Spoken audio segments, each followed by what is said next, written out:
최석찬 목사와 함께하는 믿음의 돋보기.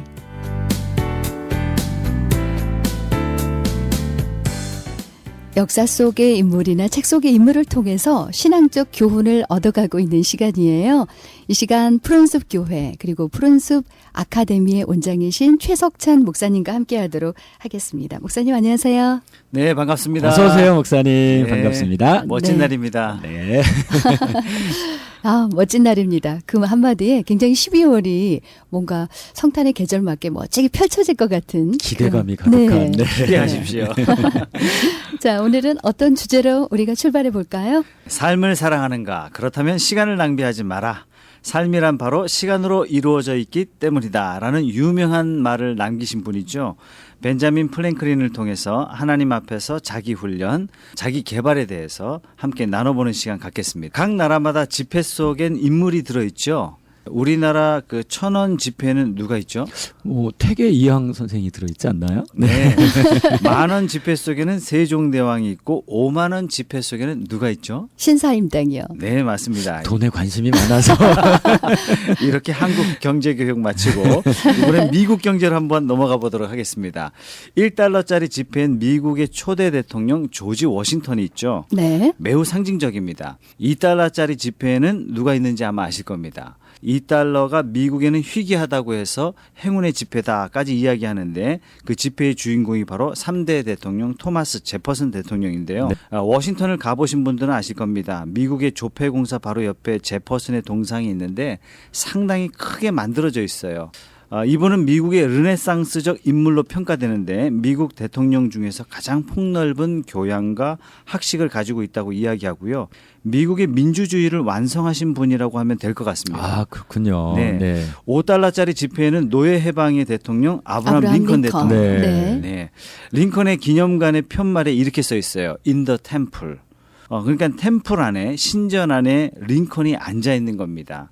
그러니까 신과 방불하다는 미국인들의 신념이 담겨 있는 거라고 보면 될 것 같고요. 예. 기념관 상단에 두르고 있는 50개 주 편말도 링컨에 대한 존경과 자부심이 담겨져 있다라는 것을 알 수 있습니다. 네. 정말 대단하죠. 10달러짜리 지폐에는 7대 대통령 앤드류 잭슨 대통령이 있습니다.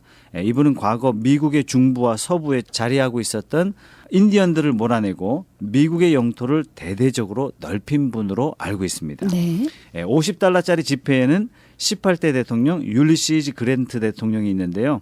이분은 지금의 캘리포니아 땅에 살고 있었던 멕시코 사람들을 남아메리카로 전쟁을 통해서 쫓아내고 미국의 영토를 완성시킨 미국 역사로 보면 매우 의미 있는 분이죠.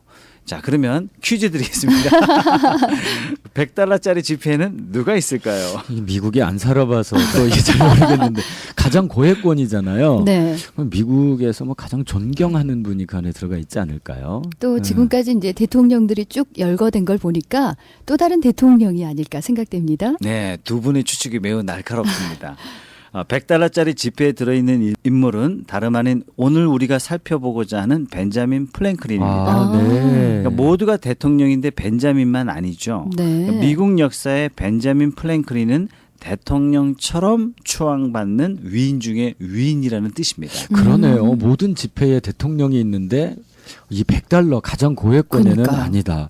이게 어떤 일들을 했는지 참 많이 궁금한데요. 네, 미국 최초로 의용 소방대를 창설했고 화재 보험회사를 시작했고 미국의 우편 제도를 만들었고 또 소포 제도, 오늘날의 택배 시스템을 만듭니다. 피레침을 만드는 과학자이기도 했고 네. 또 필라델피아 대학을 설립하는 교육가이기도 했고 미국의 독립선언서 또 헌법의 기초를 초안하는 할 만큼 정치인이기도 했던 분이고 독립군을 돕는 등 미국 역사의 출발점과 같은 분이라고 할 수 있습니다. 네. 미국 역사의 위대한 업적은 그렇게 남기신 분답게 좋은 가정, 좋은 교육을 받았을 거라는 생각이 드는데요. 네, 아이러니하게도 역사는 그것을 반증하는 경우가 참 많습니다. 네. 뭐 개천에서 용난다는 말 많이 하시지 않습니까? 어린 시절 불우했고 가난했던 가정에서 역사를 뒤바꾼 인재들이 참 많이 나왔습니다. 벤자민 플랭클린도 비누와 양초를 만드는 가정에서 태어나서 라틴어 학교 1년도 채 다니지 못하고 중퇴한 것이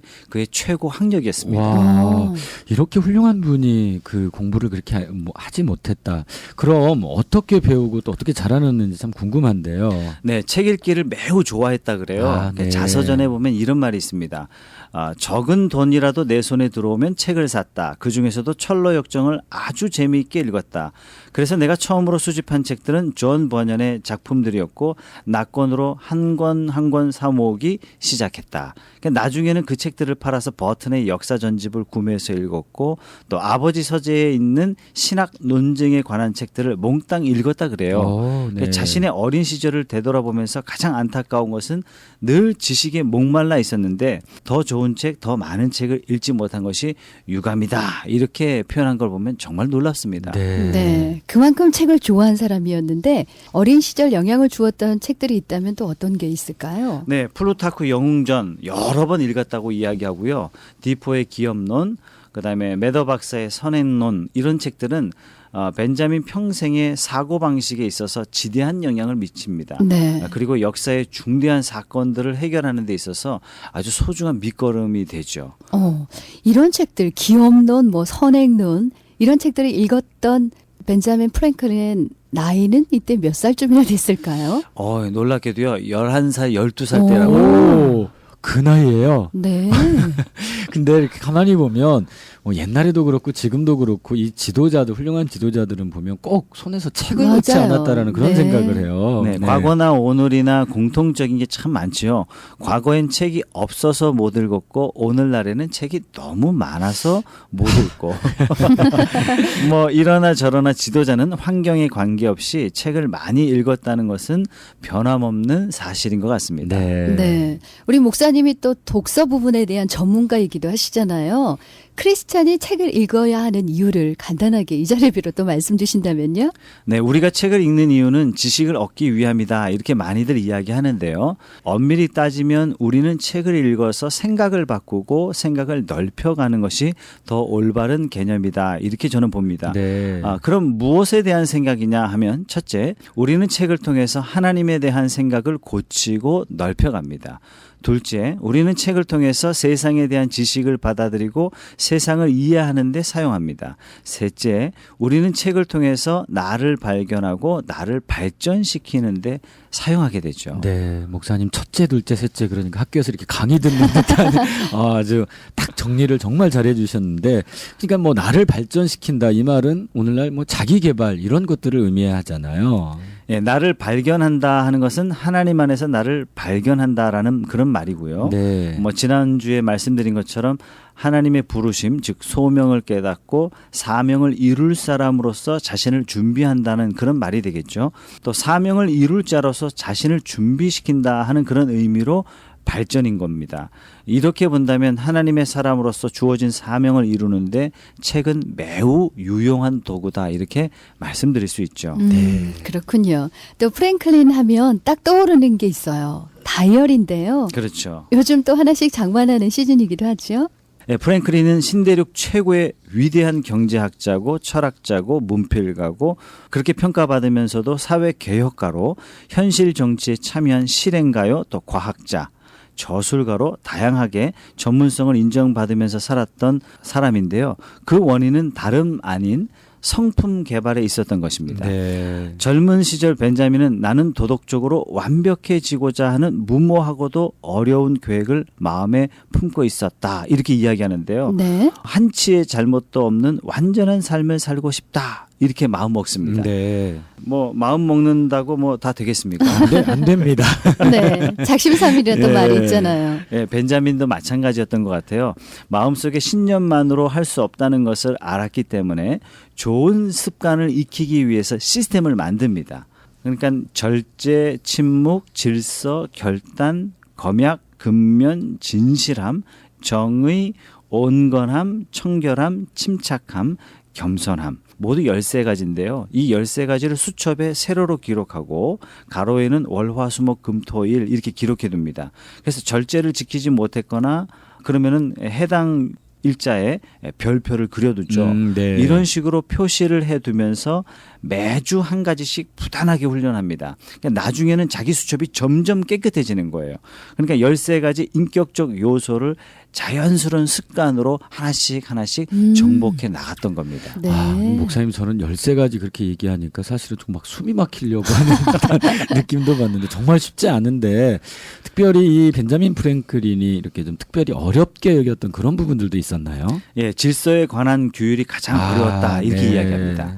자기 시간을 챙길 수 있는 사람, 즉 예를 들어서 뭐 직원이라면 시키면 시키는 일 하면 되지 않습니까? 그렇죠. 자신은 뭐 주인, 즉 사장이라서 너무 힘들었다 그래요. 사장은 세상과 어울려야 하는 시간도 있어야 되고 그렇죠. 또 손님들의 편안한 시간에 맞춰줘야 하고 그렇기 때문에 질서를 자기 생활에 잡는 게 너무 어려웠다고 이야기하고 어느 정도로 이야기하냐면 질서에 대해서는 나는 구제불능이었다 이렇게 표현할 정도로 매우 힘들어했던 것 같아요. 그런데 이러한 철저한 인격의 훈련에 관하여 자신의 일기에 이렇게 표현합니다. 나의 후손들이 꼭 알았으면 하는 것은 79세가 되도록 행복하게 살아온 것은 하나님의 은총과 함께 이 조그마한 방법 덕분이었다. 절제 덕분으로 나는 일생을 건강하게 살았고 지금도 건강한 몸을 유지하고 있다. 근면과 절약 덕으로 나는 젊은 시절의 어려운 환경을 쉽게 이겨내고 재산도 모으게 되었다. 거기에 많은 지식까지 겸비하여 쓸모 있는 시민이 되어서 지식인들 사이에 꽤 괜찮은 평판도 얻게 되었다. 진실함과 정의 덕분으로 나라의 신뢰를 얻어서 명예로운 직책까지 얻게 되었다. 네. 놀라운 업적이 가능하도록 한 것은 결국 인격의 훈련, 성품의 훈련이었다고도 말할 수 있겠네요. 예, 치안 판사를 역임하고 입법부에서 일하고 10년간 단 한 번도 거르지 않고 주의회의 의원으로 당선되었는데요. 평생 사람들에게 표를 부탁하거나 나를 찍어달라고 마음을 내비친 적이 단 한 번도 없었다 그럽니다. 네. 그럼에도 불구하고 여러 사람들로부터 신임을 계속해서 얻게 되었고 그 원인은 결국 뭐냐? 바로 인격, 성품의 완성이다라는 것입니다. 네. 요즘 선거철로 여기저기 시끄러운데 진정한 표를 얻기 위해서 정말 인정받아 얻는 것이 얼마나 중요한가를 다시 한번 말해주고 있네요. 이런 분들이 이제는 뭐 우리 한국교회에서도 많이 좀 나왔으면 좋겠다는 그래요. 생각이 드네요. 네. 네. 벤자민 플랭클린이 인생 마지막에 이런 말을 합니다. 누군가가 나에게 똑같은 삶을 다시 살 수 있는 기회가 주어지면 그렇게 하겠느냐 이렇게 물어온다면 나는 주저없이 그럴 거다 대답했다. 네. 두 분은 어떻습니까? 네, 목사님 먼저 말씀하세요. 저는 근데 부족하지만 지금까지 걸어온 제 삶의 모습들이 뭐 정말 부족한데 다시 걸으라고 한다면 뭐 기꺼이 걸어가야 되지 않나 이런 결단은 할 수 있을 것 같아요. 네. 저도 이제 그 순간순간 이런 부분은 이렇게 하지 말았어야 했어라는 그런 순간이 있긴 하지만 네. 다시 또 주저없이 갈 수 있을 것 같아요. 예, 그러고 보면 두 분은 정말 행복한 인생을 사시는 거 아닌가 생각합니다. 뭐 목사님도 저는 마찬가지일 거라고 보는데 네. 내가 지금 사는 것처럼 살겠다 이렇게 말한다면 네. 나는 지금 행복한 삶을 살고 있습니다. 이런 네. 고백이죠 사실은. 그렇죠. 예, 벤자민 플랭클린의 철저한 삶의 훈련 후에 이런 고백을 합니다. 나를 성공으로 이끈 모든 것 뒤에는 그분의 자상하신 섭리가 있었고 그러니까 하나님의 자상한 섭리를 이야기하는 거죠. 네. 내 삶의 모든 행복은 하나님의 섭리로부터 나온 것임을 겸허하게 고백한다. 그냥 마땅하지만 참 아름다운 고백이죠. 기도하면 다 돼 하고 뭐 자신은 아무 노력을 기울이지 않는다면 세상의 조롱거리가 되도록 방치하는 거나 마찬가지인 것 같습니다. 네. 벤자민은 기도했습니다. 그리고 최선의 삶을 살려고 자기 자신을 철저하게 훈련합니다. 네. 네.